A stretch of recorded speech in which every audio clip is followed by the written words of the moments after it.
Hello and welcome to another hobby. I'm Austin, and today's hobby, we're continuing some Inktober. The 22nd day, already past 2/3.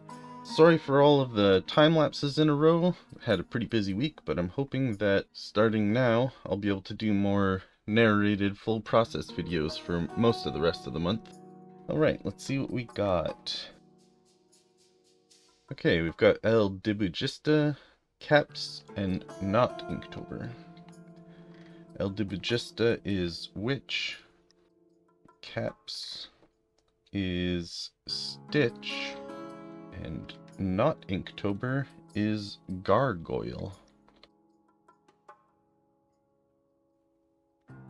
Okay, so I tried rolling a couple different artists, and I wasn't really getting much inspiration. Nothing really felt worked super well with the prompt, so I think I'm just gonna try and come up with something on my own and just use kind of whatever style comes to me as I start working on it. I do have a bit of an idea. I was thinking of something like a wounded gargoyle, maybe when they were a statue, part of them broke off, like an arm or something, and a witch is stitching them back together using a rock as thread, or like a boulder, and I think maybe having the gargoyle's face and other arm perhaps transformed into like living tissue, while the rest of their body is still stone statue where the witch is working on it. Something along those lines. So I'm going to see if I can find some reference images of maybe a doctor doing some suturing, something along those lines, something that might help kind of get some posing. Okay, well, I don't know if it's just because Google Images is getting so much worse, but I wasn't able to find much as far as poses for tending wounds or doing hand sewing or stitching or suturing or anything like that that really fit what I was looking for. So I guess I'm just gonna have to try and rely on my anatomy skills and do my best. Actually, I think I'm gonna go with more of a traditional gargoyle design. Try something like this. Something a little bit more, I guess, bat-like, vampiric maybe. One thing that I probably don't do enough, but I should do at least for this drawing because I'm having to kind of come up with the pose from scratch without reference, is flipping your canvas. It kind of resets your brain and helps you see where things look off for when you're kind of just like stuck thinking of things in a certain way. This will help you kind of reset your brain and allow you to look at it from a different perspective a little bit. So I think his shoulders are maybe a bit too close together. So I'm going to try and kind of adjust the arm poses a bit. And then his head is also just a little too small compared to his arms. Especially if I'm going for more of this traditional style, like on the reference image here where the head is like really cartoonishly big compared to the rest of their body. But going for something a little bit more humanoid in proportions here. Bring the head down a little bit so it's like this. The shoulder on the left here is being raised up, kind of wincing back a little bit. And then I think because I want kind of just this arm and the head to be the only thing that's kind of living while everything else is stone, I think I'm going to have the rest of the body kind of in the default gargoyle pose, crunched over and hunched. And I gotta say, I always hate drawing wings. Especially these, well, any kind of wing, but these bat wings are harder to make look good because they end up just being a large, kind of mostly flat surface that takes a lot of skill, more than you'd think, to make it look natural and not just like a big blocky shape. You need to have like some shading, but not so much that it makes it look all noisy and over detailed because it's just a big flat surface. They're really kind of just awkward. I've never quite figured out how to get them to work right. But we'll see what we can do once we get around to them, to detailing them. Face looks a little too humanoid here in the eyes, so I'm gonna try and make it a bit more like a creature. I don't know if this is like a demon or a vampire or what. Again, just flipping the canvas to see where proportions and things look off. This eye was too far out. This ear is a little too small. Okay, now we need the witch in here. To make this a little easier on myself, I think I'm going to do the witch on a separate layer, since she's going to be overlapping this gargoyle, and I don't want to have to keep erasing parts of it when I'm moving her pose around, which I'll most likely end up doing at some point. Okay, I did a bit more searching and I found one picture that's sort of close to what I'm imagining for this pose for the witch. I'll at least be able to use this kind of hand pose, which I think is a pretty distinct pose for this kind of action. But I'm going to want the whole body turned more in towards the gargoyle and hunched over more. You know, I'm going to cheat. Not a super big fan of tracing things, especially if you're doing like a whole pose, or, I mean, if you're tracing somebody else's art, something they've drawn. I feel like that's objectively wrong. But if I'm just copying a hand pose to speed up my workflow a little bit, I'm not above that. Let's put it pretty high up there. Kind of try to push the pose a little bit. Maybe even higher, depending on how this body turns out here. I might try and find some way to kind of push these wings into the background, because one thing with drawing like this is silhouette. It's really important. You want things to be able to read pretty well, even if they were only just pure black shapes on pure white background. And right now, if that was the case with this drawing, you'd end up with just like a big blob, essentially. Right? You barely see any of the shape of the character at all. That's a terrible example. But if it was without the wings, you get, you know, the hand over here, you get shoulder. Still not the greatest pose as far as silhouette readability. But it definitely is more visually interesting. I think that's another problem with just big wings like this in general, is they're just big flat shapes that kind of ruin your silhouette. So if I can make them kind of fade into the background by maybe coloring them a lot lighter than the rest of the characters, so that they kind of closer in brightness and tone to the background than to the characters themselves, hopefully that'll kind of differentiate and make the silhouettes stand out more, and hopefully make for just a better piece in general. You know, I might push this even further. It's one thing that I'm still getting used to with art, but that tends to usually be true, is you can always push things further than you think you can. I mean, not always. If you're doing something super high realism, really realistic, maybe not a great idea. But when you're doing something more stylistic or artistic, keep pushing it. Push it more and more.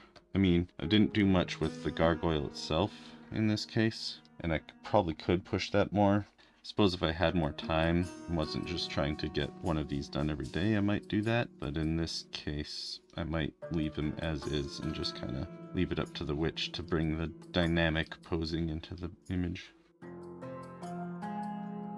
This is a bit of an awkward angle for this back shoulder, because I'm kind of looking almost down at it, which is hard to draw and a little bit hard for my brain to figure out, coming up with this pose, you know, on the fly like this. But I think what I'm going to do is not do it. And the way I'm going to do that, I'm going to give her a big ol' witch's hat. It'll make her mysterious looking, so it'll cover her eyes. And then I can just cover up that entire shoulder with this hat, and I won't have to deal with trying to figure out the weird anatomy of it, the weird shapes that's going on there. And this will make her look more witchy. Let's make that brim even bigger, fully cover that shoulder. It's gone.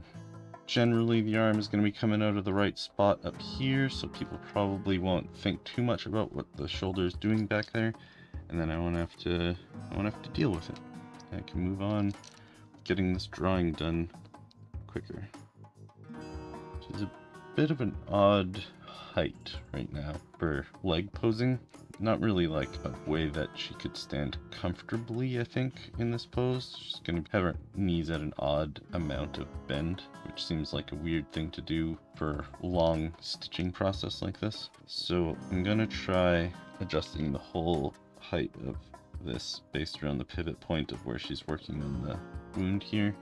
And just bring this whole thing down a bit, or maybe up a bit. Yeah, I think up a bit works better because it gives her more hunch and more of this hat kind of being in a downward over the eyes position, whereas this way, if I were to bring it down and have her legs bent up, she's kind of looking more upwards and feels less creepy and mysterious. The hunch doesn't feel like, a witch's hunch. It just feels like kind of the regular way your torso would bend when you're crouched that low. So I'm going to give it more of an awkward high up pose that's like a little bit weird. It's a weird way to stand, and I think it'll add to like the mystery of the witch, I guess. Feels like this arm is now kind of too far out. I want more up. So I'm going to put this generally where I think the shoulder is back here as a rotation point. Rotate from there so the arm doesn't feel like it's breaking off from the rest of the body too much. I think that's pretty close, but I'm going to make it slightly lower. The only problem I'm having with this pose now is I wanted the thread to be a pretty big visible part of the picture, but I think having this straight one that's going up to the hand be behind the hat is probably fine, because I'm still going to have thread coming out of the arm and going to like the boulder that the thread is pulling from. Still an awkward amount of hunching, and I might be able to fix that by changing the scale of the witch. If I wanted this amount of knee bending in this pose while still having the witch feel like they're on the same plane as the gargoyle and not like too far down, then I can just again put the pivot point where the witch is in contact with the gargoyle and scale around that and just bring it down a little. And that's probably good enough for the feet not to read as being too far forward compared to the gargoyles.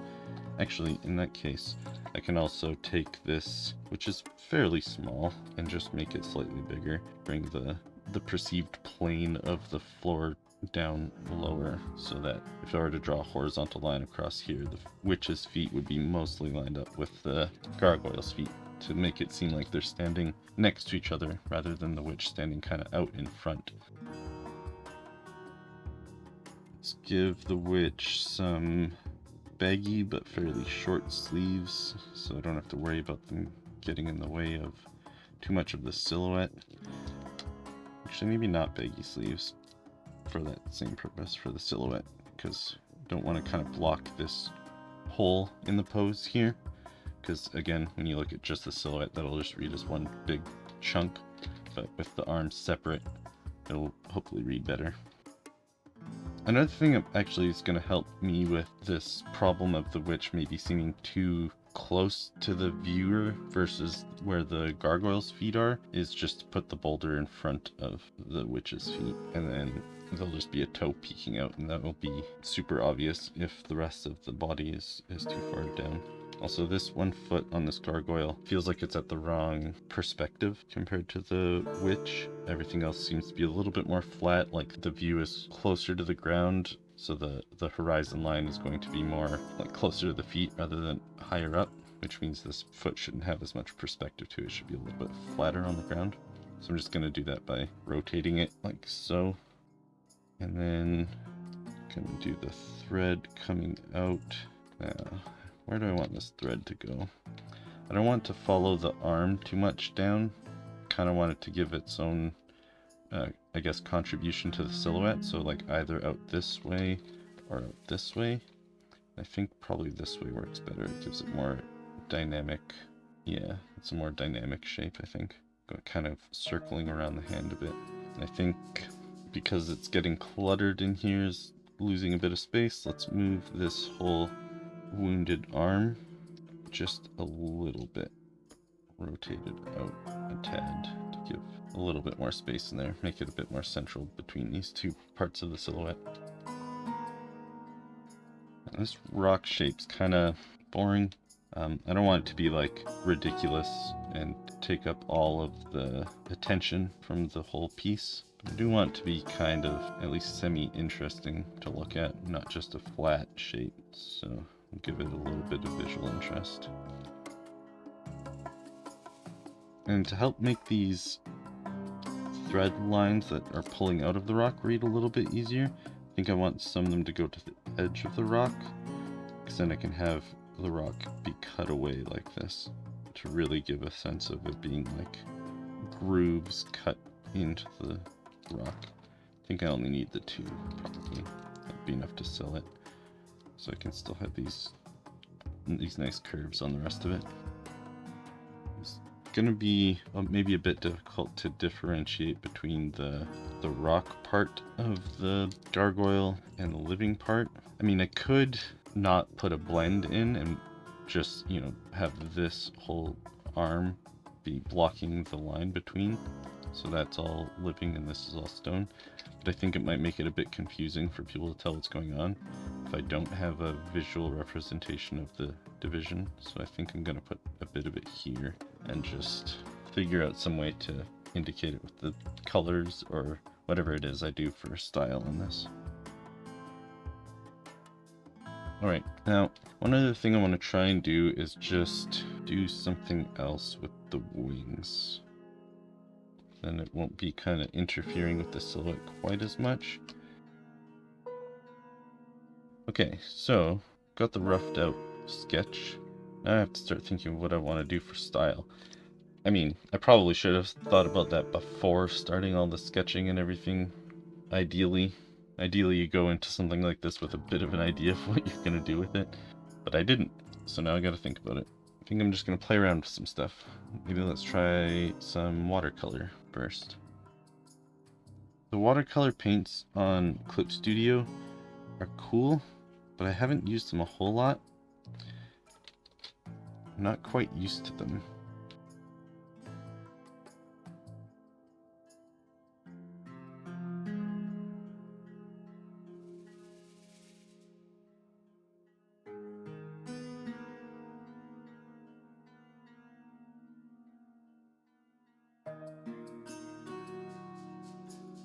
Now, the question is, should the stitching be the same kind of stone?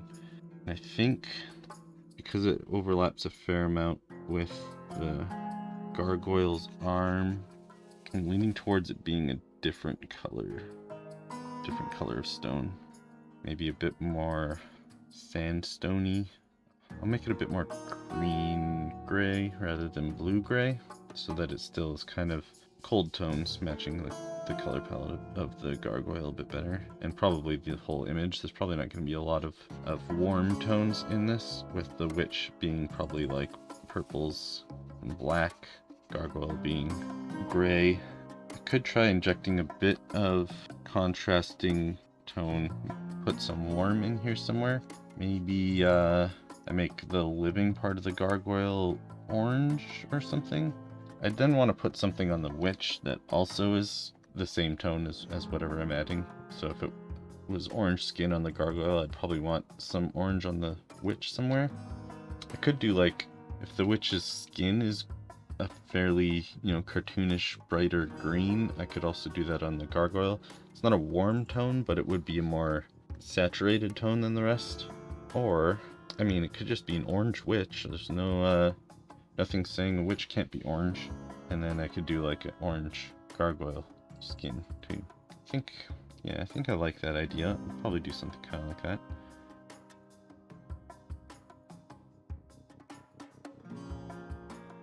Now, because I raised the arm up and added more to this hunch, there probably should be a bit of the arm going in behind this hat here, so I'm just gonna put that in. Now, normally with a buckle like this on a witch's hat, I think it's like the belt will be, you know, probably black as well with the hat, and then the buckle will be like gold or something. But if I'm going to do orange on the gargoyle and the witch, and I also want this belt to stand out a bit more, And then to make it more cohesive with the rest of the image having a lot of grays, I think I'm going to do the buckle as kind of a silvery grayish color. And then I'll do the belt as orange to tie it in with the rest of the orange in the image. Also, you know, Halloween orange and purple. It's getting close to Halloween time. Get those spooky colors in there. When I was talking earlier about the silhouettes and how this gargoyle silhouette and general pose isn't ideal as far as most of those concepts I was talking about is when it comes to like pushing a pose, making it more dynamic, making the silhouette really read. I mean, if you lean back and squint your eyes at what's already on screen here, as far as just blocking in the overall shapes and colors, the witch reads really well, but the gargoyle not so much. So I think one thing I might be able to do to help with that is to give the gargoyle some variation in the tone of the skin and make like the back of the arms going towards like the back of the gargoyle and some of its forehead and sides of the head be a different color, maybe more of a reddish. Then I can make the arm here stand out from the torso and give a bit more visual interest and shape language to the head too. And I think that will help it kind of read better, you know, at a distance. Now if you squint your eyes, it's not great, but it's better. You can see where the arm is in comparison to the torso without me having yet added any of the detailing or anything.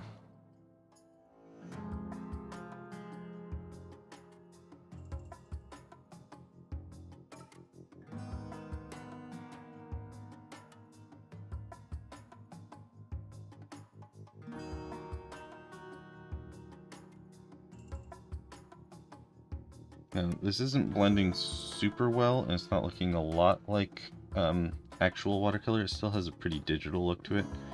But if I use that blender on it, the textured blender, it might help sell it as being more traditional watercolor. Hopefully. If not, I mean, I guess I'm fine with it just looking like digital watercolor. There's nothing wrong with that either. It's not necessarily what I was going for when I started with the watercolor idea, but I'm willing to roll with the punches and just get out of it what I get out of it, especially being that all of these Inktober artworks are just a time crunch, and I could spend a long time fiddling with it trying to get exactly the right kind of style and outcome I want from it. Or I could just roll with it and let it show me a new style that I might not normally have done. This might be where I stop chatting quite as much because there won't be as many things to explain or go over as I'm just filling in these shapes, giving them a bit of shading and contour and detail, and most of it is pretty straightforward, not a lot to explain as far as process goes.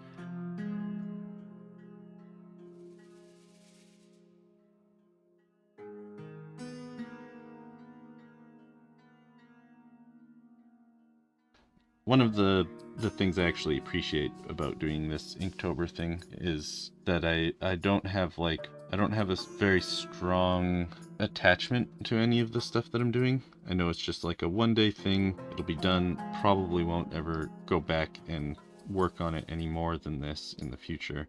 It will always just kind of sit in my Inktober folder as the thing I did on this specific year of Inktober.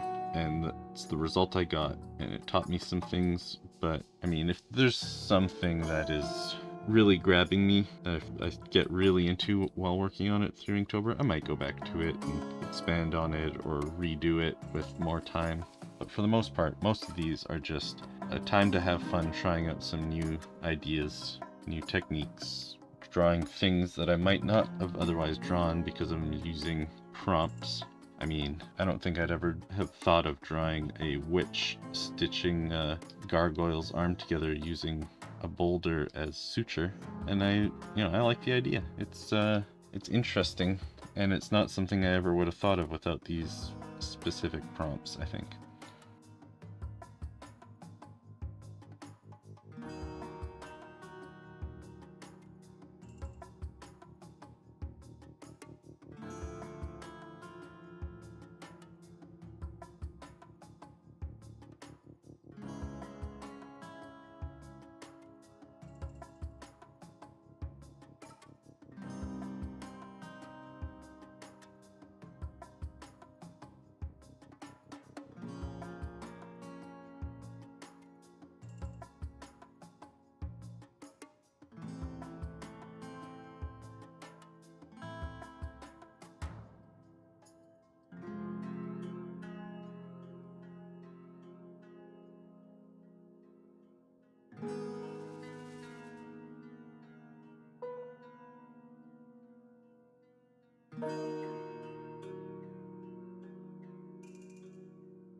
So I want the arm to look like it's been broken off.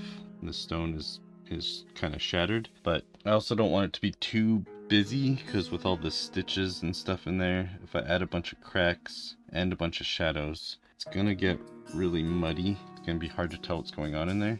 So a lot of these cracks I drew into here just now, I'm probably going to smooth away and just leave like a couple of the big, like major ones that make it obvious that it was broken, but without a bunch of little fine details muddying up the image too much. And one thing I'm thinking of doing to differentiate the stone from the skin more is to make the stone kind of more one smooth shape, and then do really high contrast details as if they're like carved deep into the surface of the stone. And that way, hopefully it'll make it look less organic than the orange skin.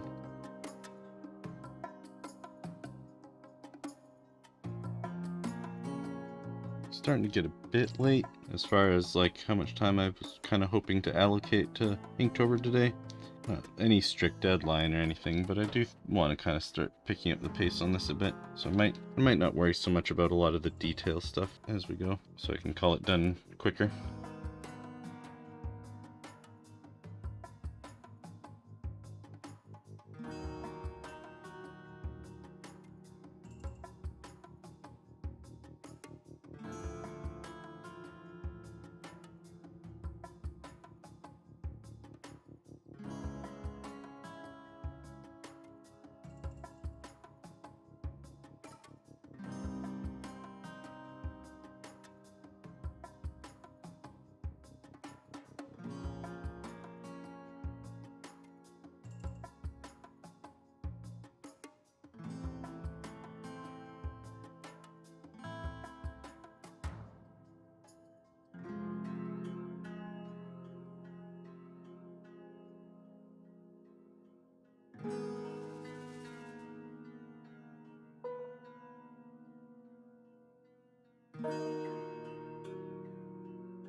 Alright, I'm getting to the point where I'm like wanting to be done with this, but I feel like there's just not enough contrast in the head of the gargoyle.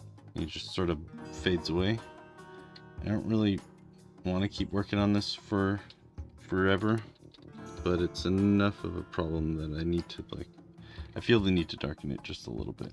Make it easier, I might try doing it on a new layer with a multiply. And that way I don't have to worry about wrecking anything.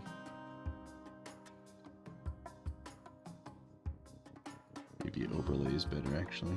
Keeps more of the saturation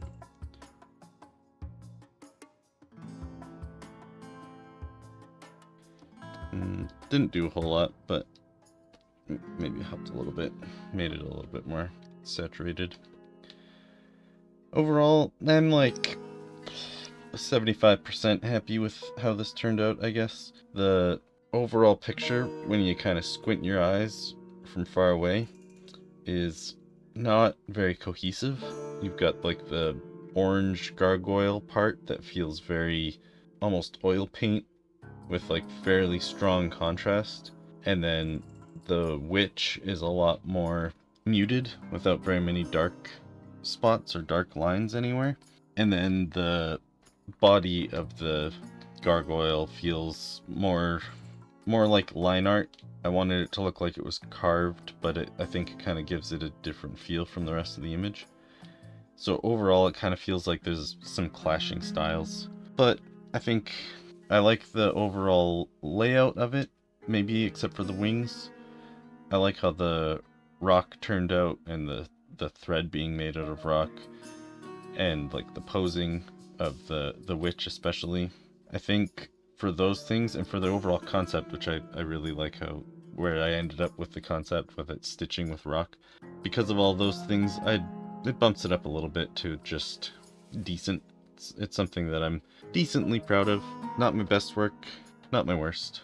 Lots of improvements I could make, but I'm calling it done here. So I'm gonna sign it, and that will be that. Thanks for watching me explore another hobby. Like and subscribe if that's the kind of thing you want to do, and have a good one.